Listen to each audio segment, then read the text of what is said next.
The chair now recognizes the member for Walpole for a motion. Mr. Speaker, I move, for the reasons stated before, that Representative Kevin Verville be reprimanded by the House of Representatives. Okay. Representative Verville? Certainly. I'm sorry. I'm not exactly No, sure. don't be sorry. You have a right to ask the inquiry. But I am sorry, because I don't understand what the motion on the floor is. Can the motion be stated clearly and articulate and not referring to previous business of the House, please? Okay. Would the member read out the article? I will certainly read it again. Mr. Speaker, as conduct of members in their capacity to serve is a privilege of the House, that is to say, a high-order motion, we have at this time 14 members of the House of Representatives who have not complied with the requirement as stipulated in House Rule 67 regarding sexual and other unlawful harassment and discrimination prevention training. Therefore, I move that Representative Kevin Verville be reprimanded by the House of Representatives. Representative Verville, you're recognized to speak. Thank you, Mr. Speaker. You're welcome. Thank you, honorable colleagues. First thing I want to say is I tried to file paperwork of a conflict of interest. I don't want to vote on this motion. I don't want to vote for or against myself. But I was informed that if I did that, I wouldn't be able to speak in my defense. So I'm could I ask the member to suspend? By all means, I would allow the member. I just wanted, for the record, and if it should ever happen in the future, I would allow. I'm sorry. It was a declaration of intent. I'm sorry. I stand corrected by a very able clerk. If there is a conflict of interest on your behalf, you're absolutely right, and I apologize for interrupting you. But I didn't want you to. So is the ruling of the chair that I have to vote? There's no ruling of the chair. I'm just a busybody interrupting you. Parliamentary inquiry, if I could. So go right ahead. Mr. Chair, would it be appropriate for me to not vote in motions brought for or against me before this body, as to vote for myself seems as a conflict of interest? There'd be the ruling of the chair that it would not be a conflict of interest. You would definitely have a right to vote. No, I don't want. Can I have the right to not vote on motions brought for or against me? Should a roll call be? If you have to leave the chamber because, of course, you can't be present and not vote. Thank you, Mr. Speaker. The member may continue. Thank you, Mr. Speaker. I cannot command your attention in this hall, but I beg for it. Perhaps you've noticed me going back and forth, even upstairs into the gallery today, to observe our proceedings. And what do I see? I see cell phones. I see laptops. I see tablets. I've seen people reading novels. For such a solemn occasion, it seems that I should be able to get the attention of the House, the full attention of the House, for the brief remarks that I give in my own defense, if one wants to call it a defense. Let us make no mistake, and this is before I get through my remarks, let us make no mistakes. This has nothing to do with the subject matter of the class, the education and training that is demanded. That is good training. It is quality training. It is valuable training. And I'll get to that more later. That is not what this is about. Mr. Speaker, stop me if you've heard this one before. House rules are whatever the House says they are. I've heard this one before. I have too. Oh, go right ahead, though. Please proceed. But then I realized that's not really true. That's not true.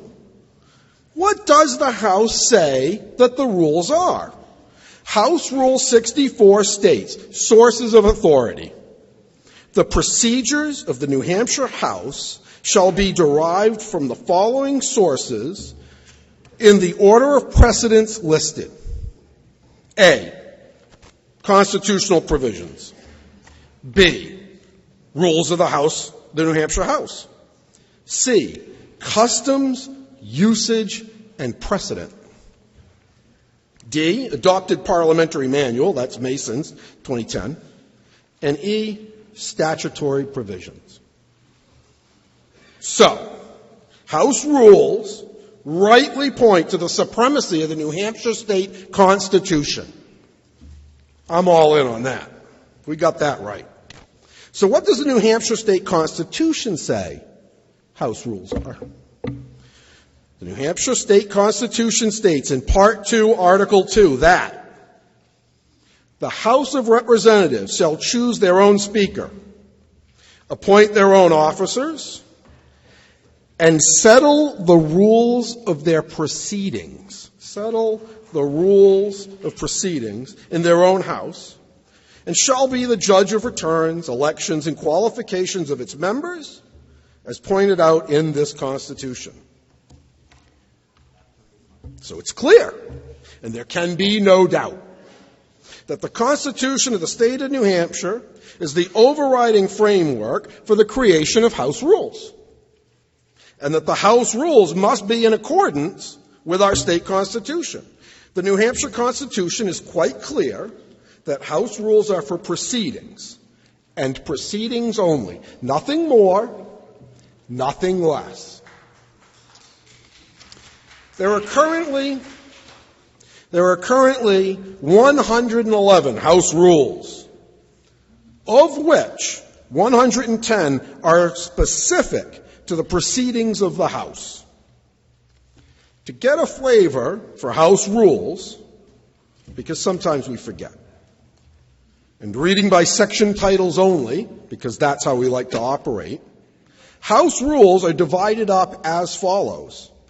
Duties of the Speaker, decorum and debate, committees and their duties, bills, committee of the whole House, that was a fun day, order of business, officers and personnel, miscellaneous, and we're going to come back to that one in a little bit, committee procedure, and last but not least, definitions. Under miscellaneous, we find Rule 63, deadly weapons, electronic devices, cameras. Rule 64, we're familiar with that, right? That's the sources of authority. Rule 65, House deadlines. A lot of deadlines in the rules. A lot of dates certain. Rule 66, subpoena power. I suppose perhaps that's what the certified letter was in a way. I don't know.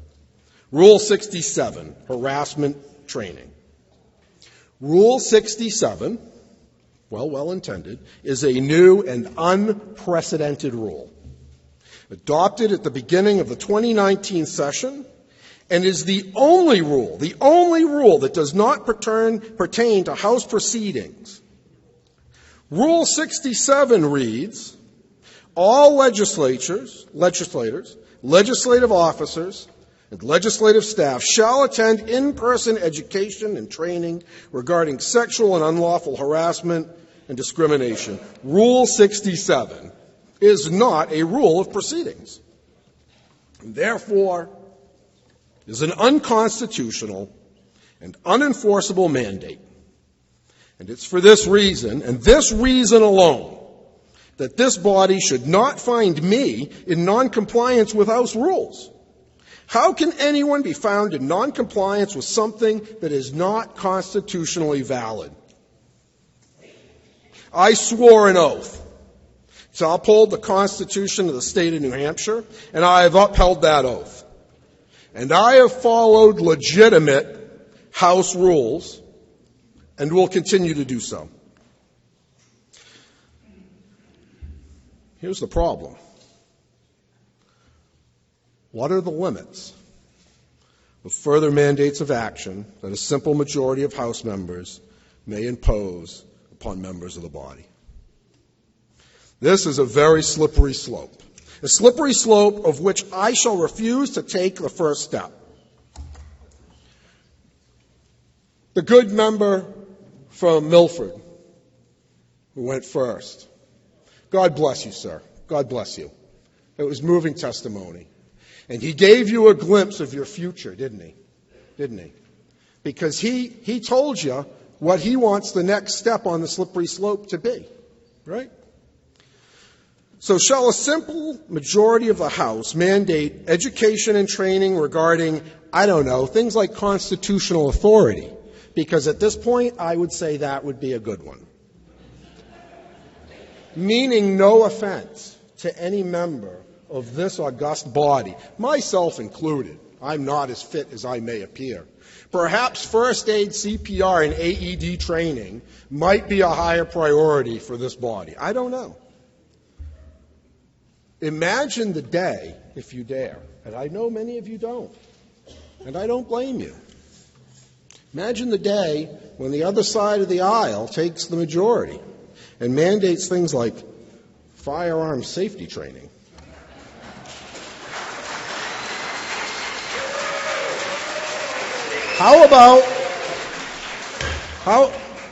Thank you, Mr. Speaker.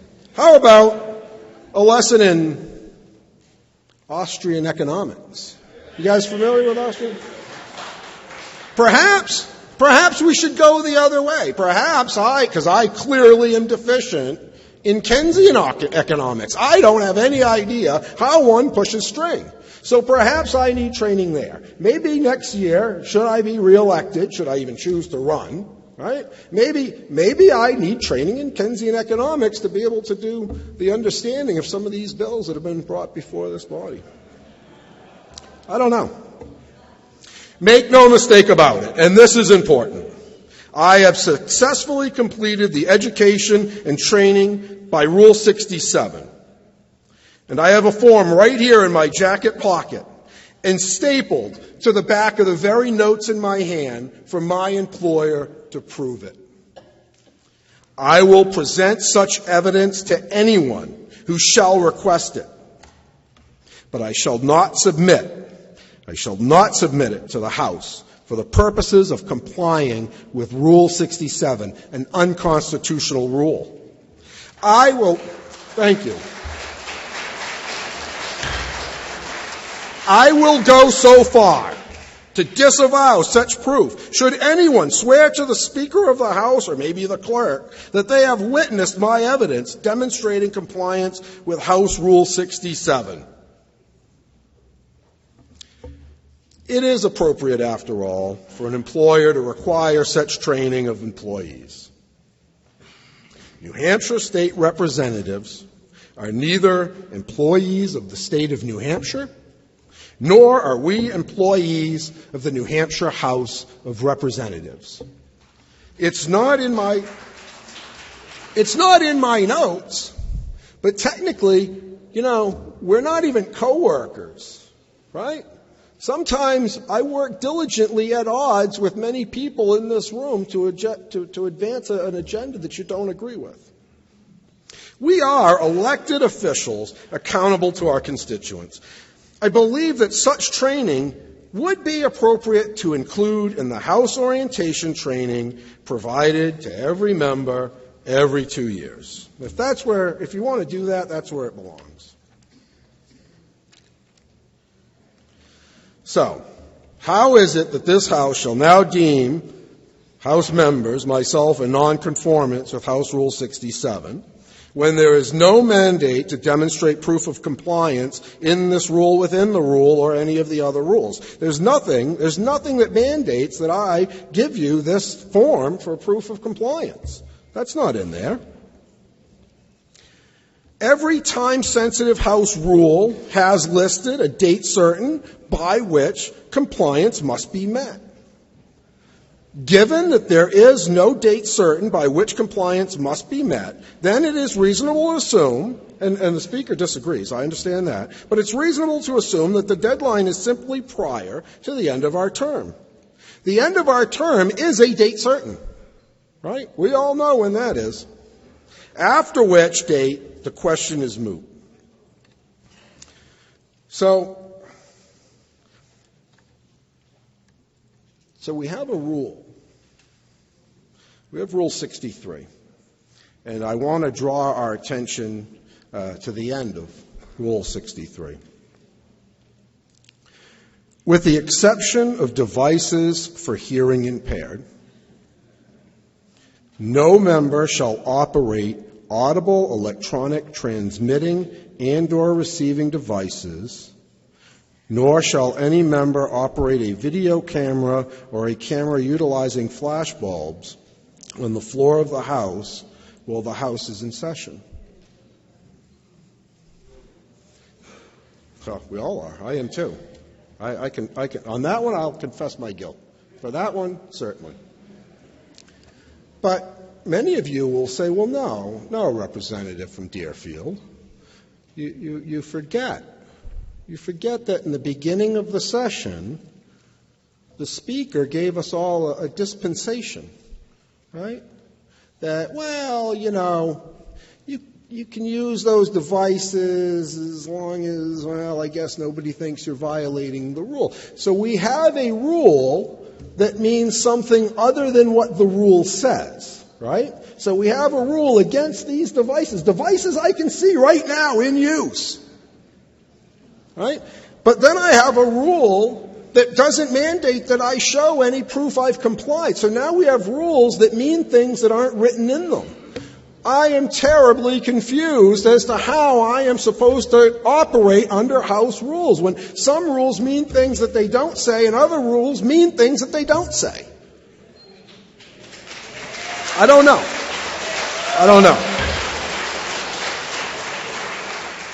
So, let us consider House Rule 64 one more time. House Rule 64 states, sources of authority. The procedures of the New Hampshire House shall be derived from the following sources in order of precedence listed. Constitution, rules of the New Hampshire House, custom, usage, and precedent. Custom, usage, and precedent. Adopted parliamentary manual, which is Mason's 2010 statutory provisions. So, it is clear from my previous remarks, and in fact, from memory, I think the remarks of everyone here, that I am in willful noncompliance with Rule 67. I am in willful noncompliance, Rule 67. So this motion proposes to reprimand me for nonconformance. So shall the precedent of this House, in this House assembled today, shall we set the precedent that a willful violation of House rules be punishable by reprimand? That's the question in front of you, right? I was cautioned by colleagues that I respect and admire from both sides of the aisle. Don't poke the bear. Representative, don't poke the bear. And I didn't poke the bear. The bear poked me. I'm sitting up back there trying to mind my own business. I'm not perfect, I admit it, right? The bear poked me. So now, that's the precedent, because we talked about precedent earlier today. This is setting precedent. This is not to be taken lightly, right? This precedent may have long-lasting and far-reaching consequences for the future of our state government and this House in particular. And it's not in my notes. And I certainly would not expect it from the Speaker today. God bless you. You do a good job. And I appreciate you. But imagine that the precedent now is that if a Speaker of the House willfully violates House rules, the precedent is reprimand. That's what it is. So what's our recourse? Right? How do we diffuse the situation? Vote your conscience. That's what I always say. I won't blame anybody for any vote they take. I'll disagree with them. But I won't blame them. But I urge you to vote against the current motion. Let us put an end to this distraction and get on with the business at hand, the actual business that we've been sent here to do. No person should be forced to comply with an unconstitutional mandate, and no person should be punished for refusing to comply with an unconstitutional mandate. Mr. Speaker, thank you. The members welcome. House will be in order. The House will be in order. Why does the member from Charlestown rise? Thank you, Mr. Speaker. I move to print the remarks of the previous Speaker in the Permanent Journal. Without objection, so ordered. The question before the House is should the member from Deerfield be reprimanded by this body? This will be a division vote. A roll call has been requested. Is that sufficiently seconded? It is sufficiently seconded. This will be a roll call vote. Members will kindly take their seats.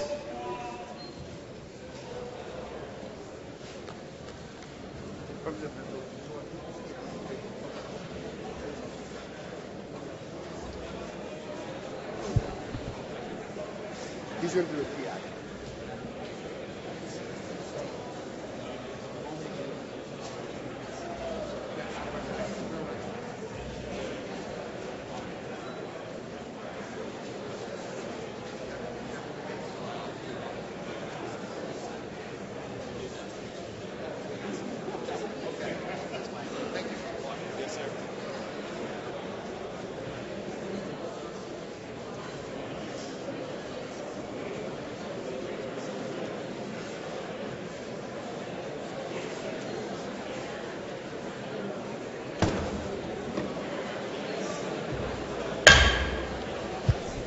The House will be in order. The question before the House is, should the member from Deerfield be reprimanded, Representative Verville, reprimanded by this body? The chair recognizes the member from Deerfield for a parliamentary inquiry.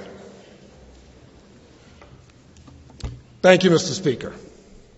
Mr. Speaker, if I know that House rules are not what the House says they are, but I know that House rules are what the Constitution allows them to be, and, Mr. Speaker, if I know that Rule 67 is not in conformance with the Constitution of the state of New Hampshire, and, Mr. Speaker, if I know, notwithstanding the remarks we may hear after I leave the podium, that I have proof that I have complied with an unconstitutional mandate, but I simply choose not to submit them as evidence,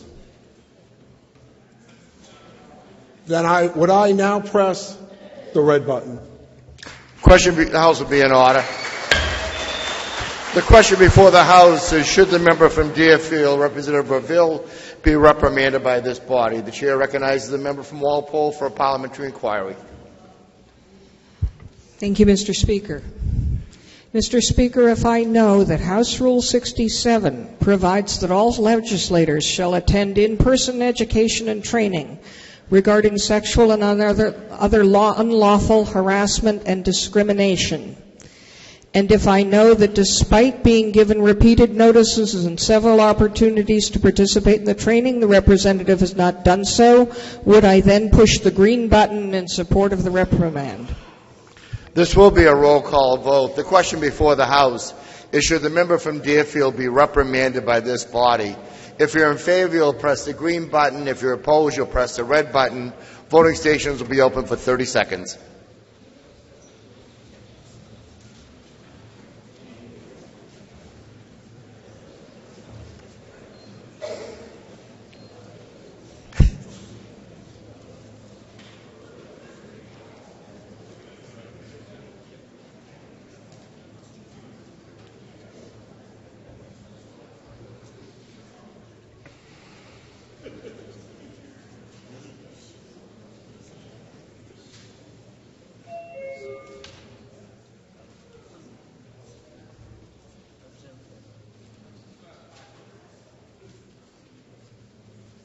Representative Horn? By a thumbs up or a thumbs down, you'll signify your vote. If all members present had an opportunity to vote, the House will be attentive to the state of the vote. With 182 members voting yea and 117 nay, the motion to reprimand the member, Representative Verville, is passed. The chair recognizes Representative Notter for a protest. Yes. You're smart, recognized. Mr. Speaker. You're smart. That's a psychic thing. Under Part 2, Article 24 of the New Hampshire State Constitution, I present my protest. By its action today, voting to reprimand members of the House for not complying with House Rule 67, the House has set a dangerous precedent. These members meet all constitutional and statutory requirements to serve in the House and were duly elected by their constituents. Rule 67 was poorly crafted, lacked clarity, contained no deadline for compliance or parameters for discipline. Arbitrarily setting deadlines for compliance and arbitrarily bringing these motions to the House floor is unfair to these members, unfair to this body, and sets a dangerous precedent. The reprimand motions and votes presented to the House disregard years of fair and transparent past practice where concerns about members were addressed by the Committee on Legislative Administration for review and recommendation. This process has lacked fairness, lacked transparency, and applies a different standard for these members than other members who have faced more serious allegations this term. We all want to eliminate and prevent sexual harassment in this institution, and we should focus our attention on positive efforts to ensure that happens. This reprimand process does not help us achieve that goal. Therefore, pursuant to the Constitution of the State of New Hampshire, Part 2, Article 24, I register my protest to the vote of the House to reprimand members who have not yet complied with House Rule 67 and wish to have it entered in the House Journal. Thank you. Without objection, the remarks of the member from Merrimack will be placed in the permanent journal. Members will kindly line up off to the left. That's what I was going to do.